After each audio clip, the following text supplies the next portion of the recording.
Irmãos, vamos ler na primeira carta do apóstolo Pedro, no capítulo 1, verso 3. 1 Pedro 3, nos diz assim a santa palavra do Senhor: Bendito o Deus e Pai de nosso Senhor Jesus Cristo, que, segundo a sua muita misericórdia, nos regenerou para uma viva esperança, mediante a ressurreição de Jesus Cristo dentre os mortos. Amém. Meus irmãos, nós vivemos estas últimas semanas os preparativos para a ressurreição, para a crucificação, Vivemos a semana da paixão de Cristo e durante alguns domingos nós tivemos mensagens que apontavam para o verdadeiro significado do ministério de Cristo, de Jesus aqui na terra. A sua morte, seu julgamento, a sua ressurreição. E que isto tinha um propósito divino que se estendia desde ou antes da fundação dos séculos, ou melhor, desde a eternidade. E no domingo passado nós comemoramos a Páscoa, a ressurreição do Senhor Jesus. Mas uma vez que nós olhamos para tudo isso e que nós sofremos quando falamos da última ceia, ou quando nós se sentimos emocionados ao estudarmos o texto que Jesus lavou os pés dos discípulos, no último ato que ele poderia fazer em favor dos seus discípulos, nós andamos no jardim do Getsêmani com Jesus, orando com ele, e ali nós reclamamos dos discípulos que dormiam.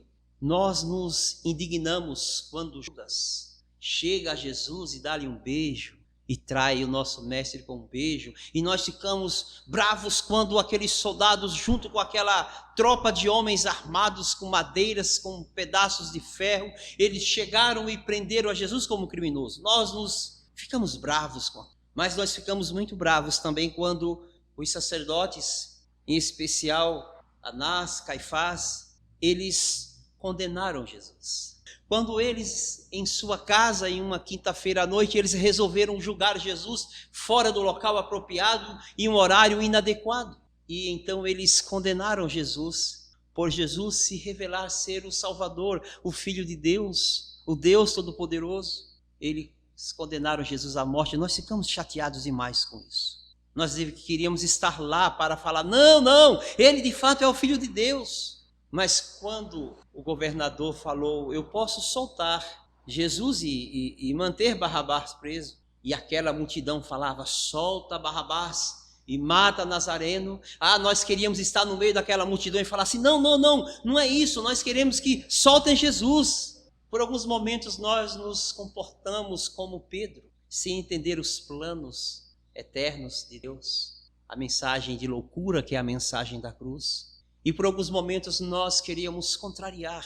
Em nossos corações surgia um sentimento de justiça nossa, de não permitir que tudo aquilo acontecesse com Jesus. Mas quando colocaram aquela coroa de espinhos nele, e quando começaram a zombar dele, os pioneiros chicoteavam ele, isso parece que doía em nossa própria. Mas quando ele é colocado na cruz, e aqueles pregos furam as suas mãos, os seus pés, e ele é levantado como o símbolo da vitória do mal, como a vitória dos sacerdotes, dos fariseus, como a própria vitória de Satanás por matar o Filho de Deus. Ele é levantado naquela cruz, e as pessoas ainda continuavam zombando dele, falavam, se és Filho de Deus, desce da cruz. Olha, ele falava que era, então se for que ele desça da cruz.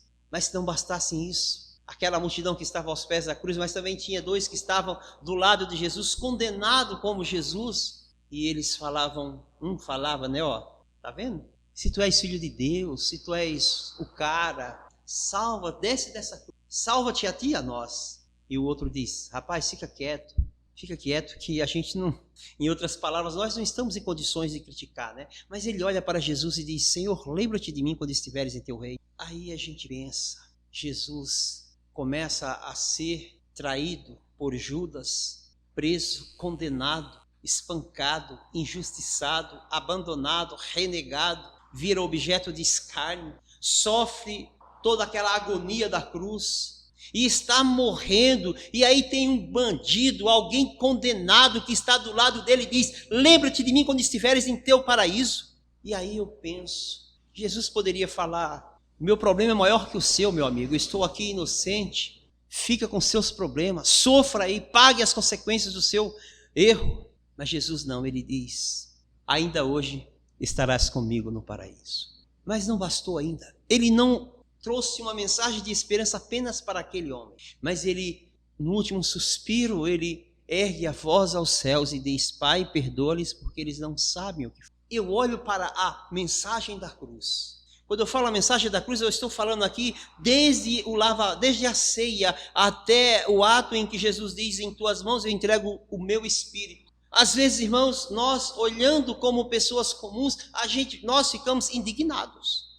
A gente fica bravo. Nós não queremos aceitar este sofrimento, esta agonia, a condenação injusta, a traição dos discípulos, Judas ter vendido Jesus, o abandono de Pedro. Às vezes nós não conseguimos entender isso, e chega no momento final, Jesus diz: Pai, perdoa-lhe que eles não sabem o que fazem. Nós vimos todas estas coisas, nós conhecemos todas estas coisas, mas ele diz: em tuas mãos eu entrego o meu espírito, e o homem Jesus morre, assumindo os nossos pecados, e desce à sepultura. Mas ao terceiro dia, ele levanta dentre os mortos, ele vence a morte, e ele ressuscita. E Pedro diz que por tudo isso que acontece, bendito é Deus, bom é Deus, o Pai do nosso Senhor Jesus Cristo, que segundo a sua muita misericórdia, nos regenerou para uma viva esperança mediante a ressurreição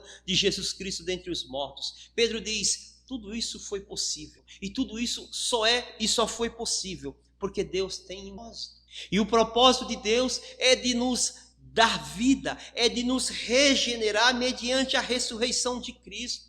Então eu quero fazer uma pergunta para vocês: a ressurreição de Cristo, qual é o impacto que ela está tendo em suas vidas? Você se indignou, você ficou chateado, você ficou triste em olhar para todo o sofrimento de Jesus, toda aquela história de dor e de perseguição, de traidão, de injustiça. Nós ficamos injustiçados com aquilo, nós ficamos bravos, tristes. Quando aquele filme A Paixão de Cristo foi lançado do Mel Gibson, houve uma repercussão mundial das pessoas que ficaram perseguindo os judeus, chateadas porque os judeus mataram Jesus daquela forma. Teve um impacto na sociedade, mas nós nos entristecemos com todo aquele acontecimento. Agora eu te pergunto, e pergunto para mim: qual é o impacto, qual é o sentimento que eu tenho ao ver a ressurreição de Jesus? Será que essa ressurreição trouxe uma alegria ao meu coração, trouxe uma esperança, e isso tem me motivado a viver de forma diferente? A ressurreição é para nos dar uma nova vida. Pedro diz que a ressurreição, ela nos regenera para uma viva esperança, para uma vida diferente, uma vida que só é alcançada depois da morte. Imagina uma pessoa que está sentenciado à morte, já está lá na cadeira lá para receber aquela injeção letal, ele sabe que vai morrer, está tudo certo, alguém fala: faz o seu último pedido, mas antes que alguém aplique a injeção, chega alguém e diz: você está perdoado, você está salvo, você vai recomeçar a sua vida a partir de agora. Essa era a nossa situação. Todos nós estávamos mortos, condenados, sem esperança. A nossa esperança, ela se dá porque Cristo, ele ressurgiu dos mortos, porque ele venceu a morte, e é essa ressurreição que nos dá a esperança de vivermos uma nova vida. Então, nós que estávamos mortos, agora nós temos uma nova vida, recebemos uma nova vida. Em 2 Coríntios, no capítulo 5, verso 17, o apóstolo Paulo diz: e se alguém está em Cristo, é nova criatura. As coisas antigas já se passaram, eis que tudo se faz novo. O apóstolo Paulo diz que aquele que está em Cristo, ele tem uma nova vida, ele tem uma nova identidade. E esta nova identidade só é recebida por aquele que nasceu de novo. A ressurreição. Porque vós estavam mortos em vossos pecados e delitos, mas ele vos deu vida. Ele vos concedeu uma nova vida por meio da ressurreição de Cristo. Nós temos que entender, irmãos, que a ressurreição é para mudar a nossa vida. A ressurreição é para que tenhamos a certeza de que, de fato, a morte, o corpo da morte foi vencido e agora nós temos uma nova vida, nós fomos regenerados para viver diferente. Se você não tem essa certeza, você precisa voltar um pouquinho à Bíblia e entender que Jesus, quando vence a morte, ele nos dá o direito de vivermos de uma nova forma, de sermos regenerados.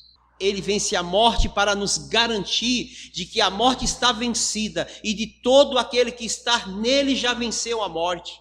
A morte não tem mais poder sobre nós. No passado nós mentíamos. No passado nós éramos fofoqueiros. No passado nós guardávamos rancor em nossos corações. No passado nós éramos encrenqueiros. Agora não, nós somos filhos da paz. Ainda que alguém nos persiga, ainda que alguém queira arrumar confusão com nós vamos amar, nós vamos abraçar, nós vamos dispensar um sorriso. Eu tive essa experiência, eu estava vindo para a igreja no dia que aconteceu o acidente. A pessoa bateu no carro, saiu fugindo, me avisaram, eu peguei o carro, fui atrás da pessoa, encontrei ele, parei, falei para ele descer, olha, vamos conversar, e ele não quis parar o caminhão, continuou, depois de insistência ele parou, e eu fui conversar com ele. E conversando com ele, tentando encontrar uma situação que fosse boa, passou a viatura da polícia, eu não chamei a polícia, porque eu precisava resolver a minha situação com aquela pessoa. Mas em tudo isso, tem uma mulher chamada Valéria, ela viu o acidente, ela filmou o caminhão quando fugiu, e ela pegou a sua moto e saiu atrás, e quando eu estava conversando com ele, ela observou a nossa conversa, ficou ouvindo, participou ali da conversa e falou assim para o motorista, ainda bem que ele é bom, é manso. Se fosse alguns anos atrás, eu não teria agido. E no final eu ainda falei para ela assim, não moça, ela falou assim, o senhor devia ter chamado a polícia. Eu falei, moça, eu estou indo para a igreja, eu tenho um horário, eu não quero que a coisa se estenda, eu preciso resolver e seguir a nossa vida, porque esse problema não pode parar a nossa vida. Ela, o senhor está indo para a igreja? Eu falei, sim, estou indo para a igreja. Qual seria o testemunho que eu daria para essa mulher se eu brigasse, se eu ameaçasse, se eu chamasse a polícia, se eu xingasse, se eu me mostrasse mais bravo do que todo mundo e no final falasse, agora eu estou indo para a igreja? Se nós somos regenerados, se nós somos uma nova pessoa, nós temos que viver de fato como Cristo viveu, nos parecendo com Ele, porque nós recebemos um novo corpo para viver uma nova esperança. Nós temos uma nova identidade, somos diferentes, mansos, humildes, participativos, doativos, reconhecer o outro, estar sempre à disposição como Jesus foi. Quando nós olhamos para a história da cruz, a gente começa a olhar de trás para frente, quais foram os últimos exemplos de Jesus. Doar-se, perdoar na cruz, ser humilde, sendo Deus, sofreu as consequências dos castigos, se submeteu a uma decisão de um tribunal humano corrupto, fraudulento, mentiroso, aceitou a decisão do Pai no Éden, no jardim do Getsêmani, serviu a ceia a Judas o traidor, lavou os pés daquele que estaria o traindo, caminhando para o vender por 30 moedas de prata. Olha de trás para frente, aí você vai encontrando outros e outros e outros exemplos. Jesus, irmãos, ele nos ensina como temos que ser. Paulo diz, se alguém está em Cristo, é nova criatura. Se alguém passou pelo processo da regeneração, se de fato saiu da morte para a vida em Cristo, agora tem que ter uma identidade diferente. A gente não vive em guerra, a gente não vive querendo um ser melhor do que o outro. Estávamos falando de manhã sobre a igreja, e eu falei uma coisa ali, conversando com os adolescentes. A igreja, nós somos a igreja, e a gente quer entender o que é a igreja, o que é ser de Cristo. É que às vezes a gente sai na rua e a gente procura pessoas estranhas e fala assim, vem para a nossa igreja. A gente convida pessoas que nós nunca vimos para vir à igreja. Só que a gente não faz isso com as pessoas para ir na nossa casa, né? Sabe por quê? Porque existe uma diferença entre ser pessoa e ser igreja. Igreja é alguém que de fato vive para a glória de Cristo, vive para servir, estar para. Então o apóstolo Paulo diz, se alguém vive em Cristo, uma nova, tem uma identidade diferente, mas uma nova comparada do passado. É por isso que Paulo diz, quem roubava, não rouba mais. Quem mentia, não minta mais. Deixe estas coisas para trás. Às vezes tem pessoas que vai conversar com você e vai falar do seu passado e tem orgulho da época que fazia as coisas erradas. Ah, mas eu fazia isso, eu fazia aquilo. Nós temos que ter vergonha do passado. O velho homem, como diz os nossos irmãos, pentecostais, o velho homem, ele foi sepultado nas águas do batismo. A gente tem que ter o cuidado para não falar como Lutero. O velho homem sabia nadar e não morreu afogado, Toda hora ele está querendo colocar a cabeça para fora da água. Nós temos que ter o critério de ser uma nova criatura, de vivermos para a glória de Cristo. A gente não pode, irmãos, sermos um crente camaleão. Na igreja nós somos uma coisa, fora da igreja nós somos outra. E às vezes, até mesmo na igreja, a gente quer ser um crente camaleão. A gente ama um e odeia os outros. A gente estende a mão para socorrer um e empurra os outros. Nós temos uma nova identidade, uma identidade que se parece com Cristo. Alguém vai nos olhar e ver a afeição de Cristo em nós. Comportamento, conduta, postura e caráter. São coisas parecidas, mas são diferentes.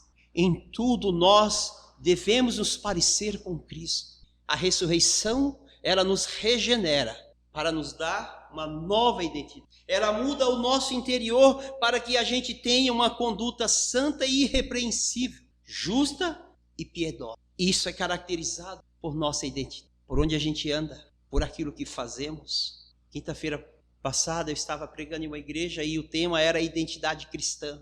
E quando a gente fala identidade, a gente fala, a gente chega nos lugares e a gente mostra às vezes a nossa credencial. O engenheiro mostra o CREA, o policial mostra a sua carteira, o médico, cada um mostra a sua credencial, a sua identidade. Nós cristãos, nós temos uma carteirinha de membro. Nós da igreja presbiteriana, cada igreja tem a sua carteirinha, o membro pode mostrar, olha, eu sou crente, mostra a sua identidade. Mas a gente não fala de uma identidade pessoal, nós falamos de uma identidade cristã. É aquilo que as pessoas veem em nós através do cristianismo, da pregação bíblica que nós pregamos.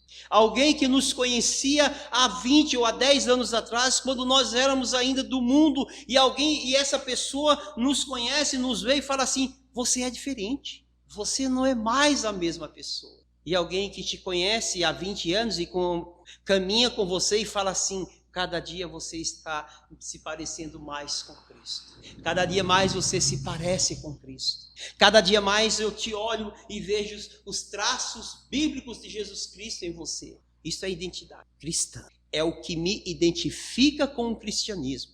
É aquilo que eu represento em minha vida com aquilo que eu falo sobre os ensinos de Jesus. É a relação. Eu tenho que ter uma nova identidade. Mas o apóstolo Paulo também fala aos Romanos, no capítulo 6, o verso 4, ele diz que nós fomos sepultados com ele na morte pelo batismo, para que como Cristo foi ressuscitado dentre os mortos pela glória do Pai, assim também andemos nós em novidade. Andemos nós em novidade de vida. Uma nova caminhada. Ser diferente. Irmãos, a nova vida que temos em Cristo é uma vida real e poderosa. Às vezes, nós olhamos para a vida de pessoas que andam em Cristo e essas pessoas fazem coisas que nós ficamos de boca aberta, espantados.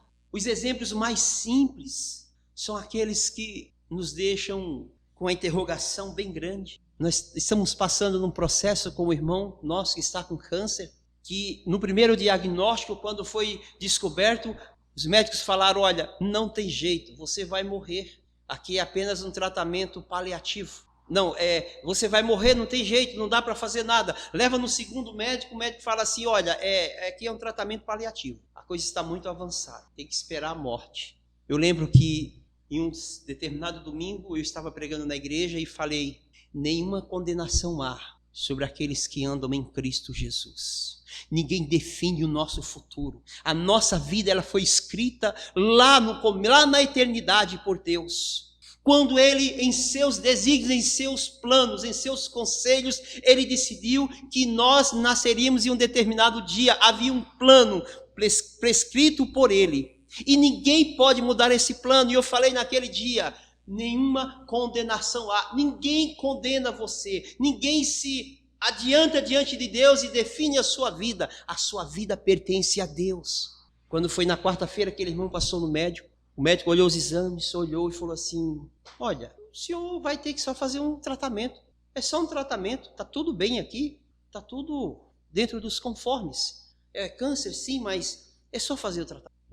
E aí ele fez algumas sessões de rádio. Semana passada saiu o exame que o PSA dele está melhor do que o do genro dele, que nunca teve nenhum problema. Coisas que acontecem com aqueles que andam com Deus, que dependem de Deus, que estão nas mãos de Deus. Meus irmãos, nós temos que aprender a caminhar na presença de Deus, na dependência de Deus, nos desígnios de Deus. Não é fácil, mas não é mesmo.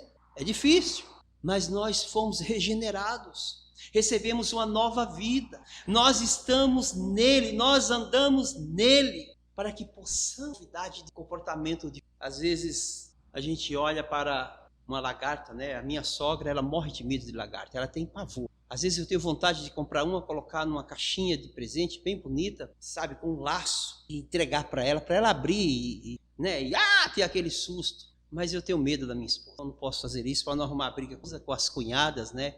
E com os netos.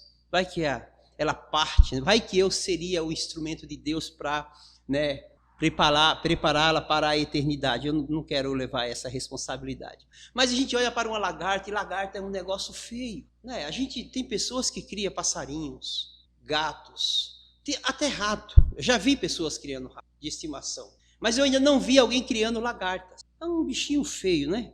Mas a lagarta, ela é semelhante a nós. Feio, ninguém. Mas quando ela passa por um processo de metamorfose, que ela morre a natureza antiga, e aí ela entra no casulo, e ela é transformada ali por um tempo, e depois ela é regenerada, e aí daquela lagarta feia nasce e sai uma borboleta bonita, para viver por um tempo, para voar, para visitar as flores mais bonitas. A lagarta que só comia folha e que mordia apenas o tronco da árvore, agora ela é transformada em um ser que pode voar, em um ser belo, em algo que enche os nossos olhos, e que agora ela voa e vai apenas nas flores, nos melhores, onde está o perfume, onde está o néctar da fruta. Ela desfruta de uma condição melhor, de uma liberdade e de uma beleza, e ela não tem muito tempo de vida. A vida da borboleta ela é curta, mas é prazerosa. Mas veja que ela passou no processo de transformação.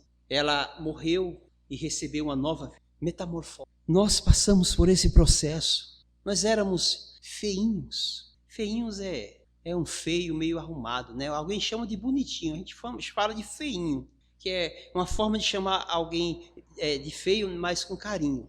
Nós éramos feinhos, aprisionados, condenados à morte, mas houve uma metamorfose no meio desta caminhada. E essa metamorfose nos transformou em pessoas parecidas com Cristo.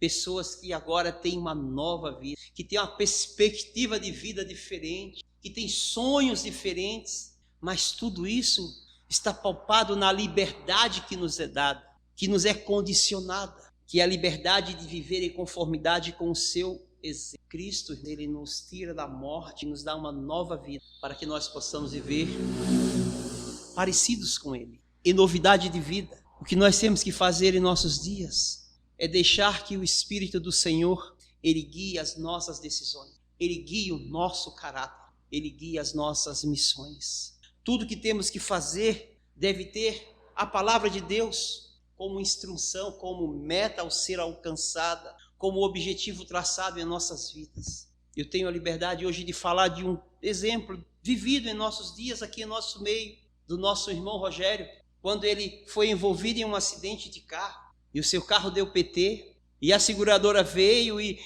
ia restaurar o seu carro, ou seja, ia indernizar o seu carro, pagar o seu carro.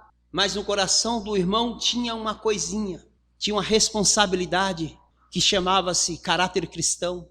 E ele poderia ter o seu problema financeiro resolvido naquele momento, o dele e da pessoa que bateu no seu carro. Mas quando o historiador da seguradora se afastou, ele falou assim, não está certo. Esse carro aqui, o seguro dele não era para esse propósito. Ele liga para a pessoa e fala assim, volta aqui, porque eu menti. Eu falei uma coisa e volta aqui que nós vamos fazer a coisa certa. O duro não é só fazer o certo. O difícil aí é confessar que errou. É falar assim, eu menti, eu errei, eu quero fazer a coisa certa. Isto é andar em novidade. Isto é depender de. Isto é saber que o amanhã não pertence a nós. Temos que fazer a coisa certa, a coisa justa. Não importa se vai demorar a consertar o carro, se vai ficar uma semana, um mês, 2 meses, mas é melhor sofrer 1 ano nesses dias do que padecer 10 minutos no inferno.